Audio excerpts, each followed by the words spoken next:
So we started planning a long time ago, and one of the things that we started with a tech leadership team, and we wanted to make sure we had somebody from each department as a liaison in some way to answer questions.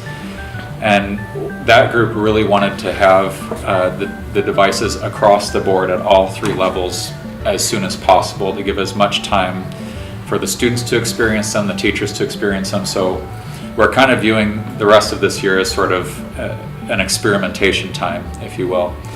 And so we started with our leadership team.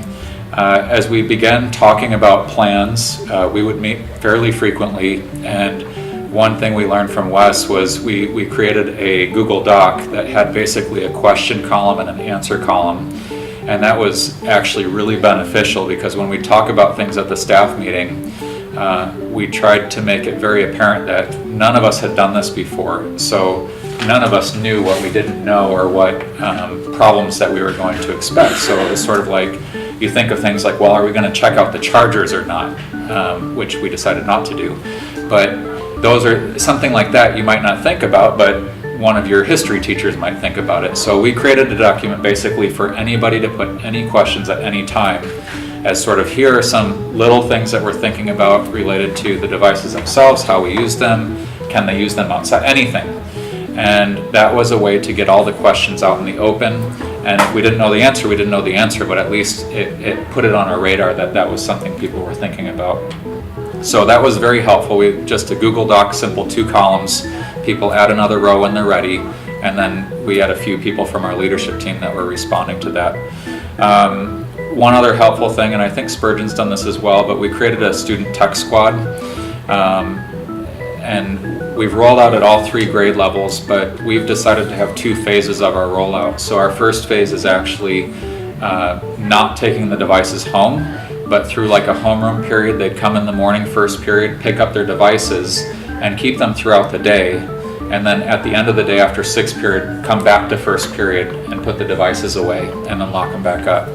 So for our tech squad, we actually had each of the teachers choose 1 student from first period that would work with our tech coordinator. And so our tech coordinator actually trained them on a system for checking in and out the devices, because one of the big questions from the teachers was, well, this will take a long time to put the devices away, or how are we going to do this? So the students actually ended up being very helpful in that respect, because our tech person, he helped them come up with a system and said, this is what we want done first period.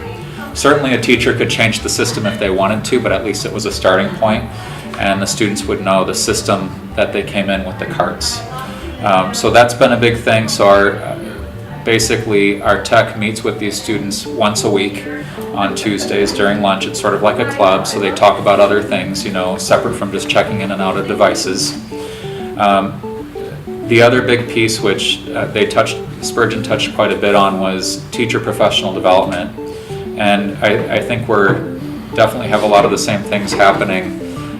We tried to start at the very basic level of Google Apps, Google Docs, Google Forms, and we found that a lot of times the teachers wanted to be able to come in and actually create something in the training, to walk away with maybe not a final product that they would use, but something that they would use. So we started with that. We built in a little bit of Guru, so experience for those who haven't done any Guru lessons, they're experiencing it.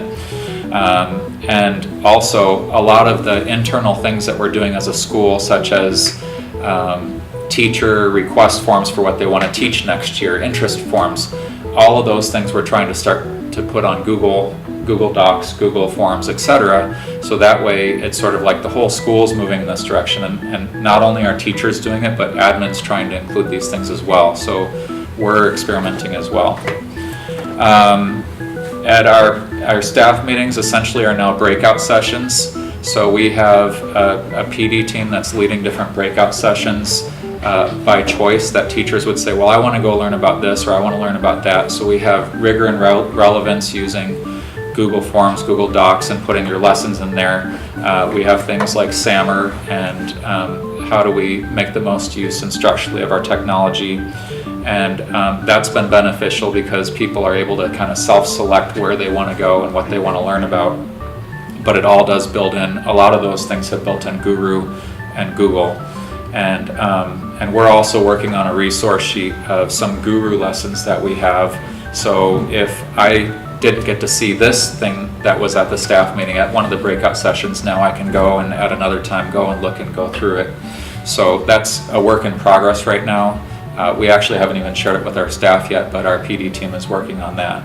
So a lot of similar things to Spurgeon. Those are some of the big pieces. We met with our parents back in December.